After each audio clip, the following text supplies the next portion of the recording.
तो आज एक कार्यक्रम का आयोजन हुआ है। कार्यक्रम बड़ा विशेष टाइप का है। एक हीमोफीलिया जो है वो बीमारी होती है। बता रहे थे लोग कि ये वंश के अनुसार चलता रहता है, यानी कि अगर हमको हो जाएगा तो हमारे बेटे को भी होगा, उसकी आने वाली पीढ़ी को भी होगा।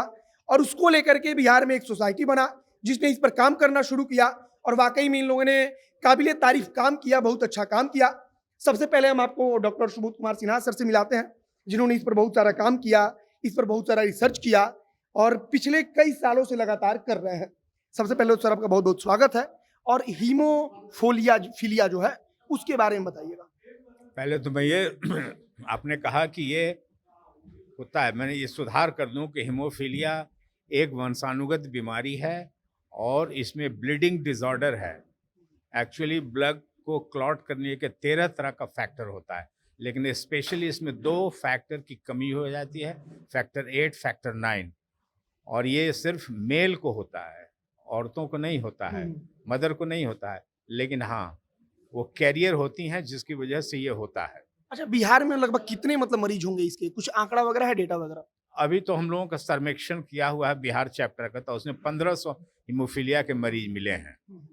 अच्छा, मान लीजिए कि जिनको ये बीमारी होती है, अगर उनको कहीं कट लग जाए तो फिर करना क्या होगा, जब खून रुकेगा ही नहीं उनका? तो कट नहीं, चुके क्लॉटिंग फैक्टर की कमी हो जाती है, तो किसी भी जोड़ में या शरीर के किसी भी अंग में जहाँ चोट लगी या स्ट्रेन पड़ा तो वहाँ पर ब्लीडिंग होता है। ब्लीडिंग बाहर नहीं, अंदर से स्वेलिंग हो जाता है, हिमेटोमा हो जाता है और वो जोड़ या वो जॉइंट है वो फंक्शन करना कम कर देता है और दर्द होता है। बिहार में इसको लेकर के और कोई सोसाइटी है जो लोग काम कर रहा है, या आप लोग पूरे बिहार में इसके लिए काम कर रहे हैं, और काम कैसे कर रहे हैं इसके बारे में थोड़ा सा बता दीजिए। Actually haemophilia federation of India है दिल्ली में, इसका हेड ऑफिस मॉन्ट्रियल में कनाडा में है, लेकिन हम लोग एक बिहार चैप्टर बनाए हैं यहाँ के मरीजों के लिए। और वही हम लोग एक सोसाइटी बना हुआ है जिसमें कई लोग सक्रिय सदस्य हैं, सब काम करते हैं। और चूँकि इसको संरक्षण देने के लिए हम लोग माननीय सांसद श्री शत्रुघ्न सिन्हा को संरक्षक बनाए हैं। वो पैट्रन इन चीफ हैं और वो उस समय चीफ मिनिस्टर नीतीश कुमार जब ये 2006 में इनॉग्रेट करने के लिए एक अस्पताल बनाया गया इनके एमपी फंड से, और उस अस्पताल का उद्घाटन माननीय मुख्यमंत्री नीतीश कुमार जी किए थे। चलिए, अब अगला सवाल इनसे लेंगे। सबसे पहले सर अपना नाम बता दीजिएगा। और डॉक्टर प्रफुल्ल कुमार जी, तो डॉक्टर साहब, जैसे कि इन्होंने बताया कि वंश के अनुसार चलता रहता है, तो मान लीजिए कि 1500 लोग जो बिहार में हैं, उनके अंदर जागरूकता कैसे आएगा? उन लोगों को ऑप्शन क्या है उनके देखिए, पास? बेसिक क्या है ना कि सोसाइटी जो हम लोगों की है, सोसाइटी का काम है कि क्वालिटी ऑफ लाइफ, मतलब जो हमारे हीमोफिलिक हैं, तो हीमोफिलिक ही सिर्फ नहीं है, वो पूरा परिवार इससे सफर हो जाता है। जो महिलाएं कैरियर होती हैं तो एक सोशल स्टिग्मा हो जाती है कि तुम्हारे चलते, जो हम लोग का समाज है होता है ना कि एक तुम्हारे चलते ये प्रॉब्लम परिवार में आ गया। तो सोसाइटी का ये है कि भाई किस तरह आपकी क्वालिटी ऑफ लाइफ इम्प्रूव करे। जैसे आपको कोई प्रॉब्लम हो गया तो फर्स्ट एड से ही आपकी सुधार हो जाए, आपको जो है दवा चढ़ाने की जरूरत नहीं हो।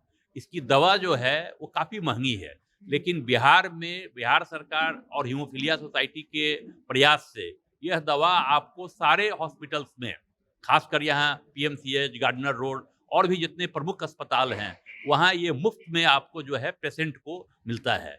हम लोगों का बेसिक जो काम है वो पेशेंट को चिन्हित करना और उनकी क्वालिटी को हम लोग इम्प्रूव कैसे करें, उनकी पारिवारिक लाइफ कैसे अच्छा हो, उसके जीविकोपार्जन के लिए वो क्या कर सकता है, क्योंकि हर काम हर व्यक्ति नहीं कर सकता है, वो थोड़ा बीमार है, तो वो क्या कर सकता है, उसके लिए सोसाइटी निरंतर कार्यरत है और उसकी क्वालिटी को सुधारने के लिए हम लोग वर्क कर रहे हैं। और हमारे साथ डॉक्टर शैलेंद्र जी हैं, इनसे हम लोग जानेंगे कि सरकार इसमें क्या कर रही है, क्योंकि आप लोग तो एक सोसाइटी के तौर पर पहुंचा रहे हैं कि समाज के अंदर जो है उसको आप लोग उसको ठीक करने की कोशिश कर रहे हैं। सरकार का इसमें कितना सहयोग है? सरकार जितने भी सरकारी मेडिकल कॉलेज हॉस्पिटल हैं बिहार में, सभी जगह फैक्टर रखती है, सभी जगह फैक्टर रखती है। और जितने भी जिला अस्पताल है उन सबों में भी फैक्टर का आदेश दिया है सरकार ने। कुछ डिस्ट्रिक्ट में आ गया है, कुछ डिस्ट्रिक्ट में आना बाकी है।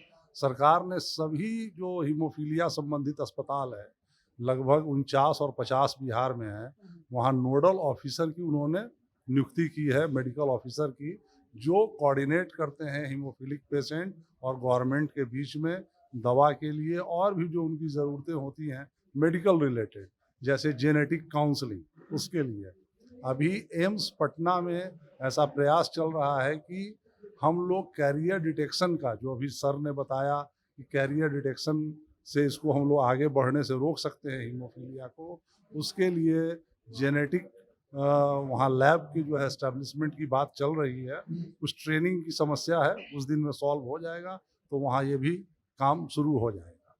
अच्छा, मान लीजिए कि ये बीमारी ये तो नहीं है कि हम छू देंगे आपको तो हो जाएगा, ऐसा कुछ तो है नहीं? छुआछूत की ये बीमारी बिल्कुल नहीं है, ये बिल्कुल जेनेटिक है, एक जनरेशन से दूसरे जनरेशन में जाता है।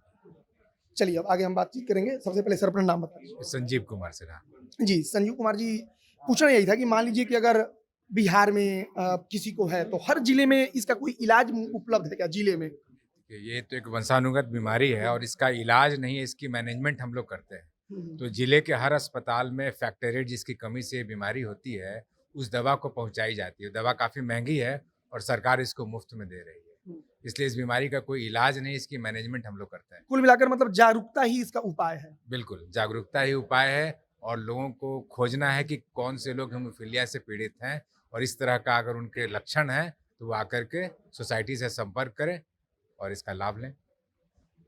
तो हमारे साथ हीमोफीलिया सोसाइटी के ये तमाम जो सदस्य थे वो मौजूद थे और इस बीमारी के बारे में हमें भी एक चीज़ पता है कि इंग्लैंड की जो महारानी का परिवार है वो इस बीमारी से पीड़ित है, पूरा का पूरा जो फैमिली है, जैसा कि इन्होंने बताया कि पूरा परिवार ही होता है। तो इसके बारे में हमने आपको बता दी। बाकी आप जनता एक्शन देख रहे थे। मेरा नाम मोहित कुमार सिंह है, कैमरे पीछे विशाल खड़े हैं। बहुत बहुत धन्यवाद।